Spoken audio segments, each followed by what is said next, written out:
తెలంగాణలో సంచలనంగా మారిన ఫోన్ ట్యాపింగ్ కేసులో మాజీ మంత్రి బీఆర్ఎస్ కీలక నేత హరీష్ రావుకు సిట్ నోటీసులు జారీ చేయడంపై బీఆర్ఎస్ నేతలు తీవ్రంగా స్పందించారు.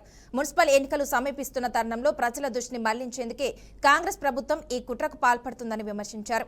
ఎన్నికల ముందు ఇచ్చిన 6 గ్యారెంటీలను అమలు చేయడంలో విఫలమైన ప్రభుత్వం ఇప్పుడు ప్రజలకు ముఖం చూపలేక ఇలాంటి ఆరోపణలతో కాలం వెళ్లదీస్తుందని మండిపడుతున్నారు.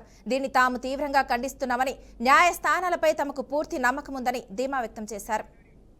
కక్ష సాధింపుతో అసమర్థ పాలనగా ప్రజల దృష్టిలో మూటగట్టుకున్నటువంటి ప్రభుత్వం తన వైఫల్యాల నుండి దృష్టి మరల్చాలి, తన వైఫల్యాలను కప్పిపుచ్చుకోవాలనంటే కక్ష సాధించడమే ఏకైక మార్గంగా బీఆర్ఎస్ పార్టీకి సంబంధించినటువంటి అగ్రశ్రేణి నాయకుల్ని ఈ రకంగా ఇబ్బందులు పెడితే కింది స్థాయి నాయకులు కూడా కదిలిపోతారు, భయపడతారు అనేటువంటి ఒక మానసిక దౌర్బల్యంతో రేవంత్ రెడ్డి ప్రభుత్వం ఇటువంటి కుట్రలకు, కుతంత్రాలకు, దుర్మార్గాలకు ఒడిగడుతూ ఉన్నది. దీన్ని తీవ్రంగా ప్రతిఘటించడమే కాకుండా ఖచ్చితంగా ప్రజాక్షేత్రంలో అడుగడుగున వీళ్ళ దుర్మార్గాలను ఎండగడతామనేటువంటి విషయాన్ని గుర్తు చేస్తా ఉన్నాం. ముఖ్యమంత్రి రేవంత్ రెడ్డి బామర్దైనటువంటి సుజన్ రెడ్డికి సింగరేణి బొగ్గు స్కామ్లో ఉన్నటువంటి లింకును బయట పెట్టినందుకే ఆగ మేఘాల మీద హరీష్ రావు గారి మీద సిట్ విచారణ పేరు మీద ఇవాళ కక్ష సాధింపు చర్య చేస్తున్నారు అని చెప్పి బీఆర్ఎస్ పార్టీ భావిస్తూ ఉన్నది. గత 2 సంవత్సరాలుగా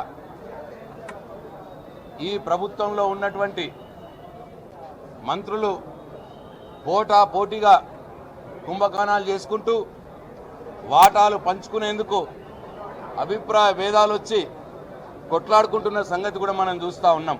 ఆ రోజు మరి హిమాన్ష్ ఎక్కడో తలంబ్రాలు ఆ పల్లెం పట్టుకున్నాడని అనేక ఇబ్బందులకు గురి చేసి ఆయన మానసికంగా ఇబ్బంది పెట్టింది.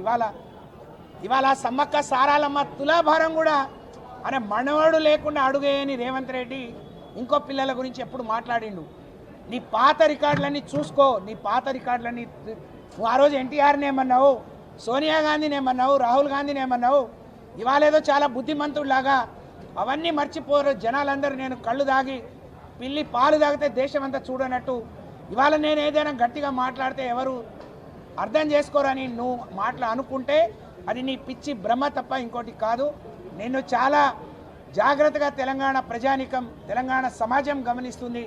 రాబోయే రోజుల్లో దీనికి తగిన గుణపాఠం చెప్తారు, నీకు తగిన మూల్యం చెల్లిస్తారు. అది గుర్తుపెట్టుకొని మాట్లాడమని చెప్పి ఈ సందర్భంగా చేస్తా ఉన్నాను. నిజంగానే మీకు నిజాయితీ ఉంటే ఈ ప్రభుత్వానికి ఒకటే డిమాండ్ చేస్తా ఉన్నాం, మీరు సుప్రీంకోర్టు సిట్టింగ్ జడ్జి ద్వారా ఎంక్వైరీ చేయించండి.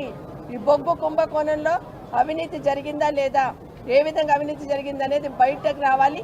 తెలంగాణ ప్రజలకు స్పష్టం కావాల్సిన అవసరం ఉంది. మీరు సుప్రీంకోర్టు జడ్జి ద్వారా, సిట్టింగ్ జడ్జి ద్వారా ఎంక్వైరీ చేయించాలని ఈ ప్రభుత్వాన్ని డిమాండ్ చేస్తూ ఉన్నాం.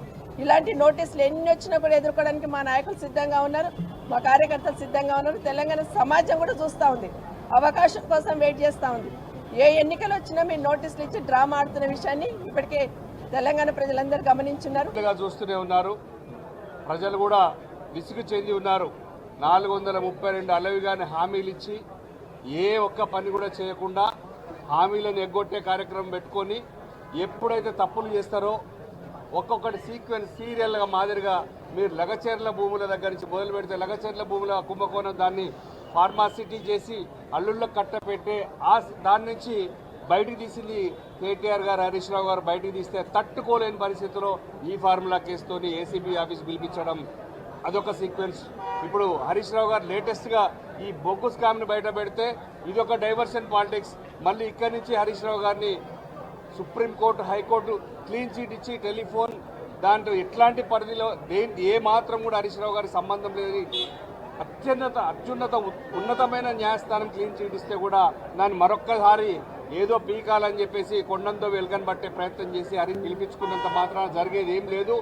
సింగరేణిలో కాంగ్రెస్ పార్టీ నాయకులు ఏ రకంగా కుంభకోణాలు చేస్తున్నారో, ఏ రకంగా ప్రజాధనాన్ని పందికొక్కుల్లాగా మెక్కుతున్నారో దాన్ని ప్రెస్ మీట్ పెట్టి బట్టబయలు చేసేటువంటి ప్రయత్నం చేస్తే సాయంత్రమే సిట్టు పేరు మీద ఒక నోటీస్ పంపించి హరీష్ రావు గారిని బదనాం చేసేటువంటి కుట్ర చేస్తూ ఉన్నారు. అంటే ఏం జరుగుతున్నది ఈ రాష్ట్రంలో? రేవంత్ రెడ్డి కాస్త రివెంజ్ రెడ్డిగా మారిపోయాడు. రివెంజ్ వాళ్ళ క్యారెక్టర్ అయితే రివోల్ట్ తెలంగాణ క్యారెక్టర్ అనేటువంటి వాస్తవాన్ని మర్చిపోవద్దని చెప్పి సందర్భంగా గుర్తు చేస్తా ఉన్నాము.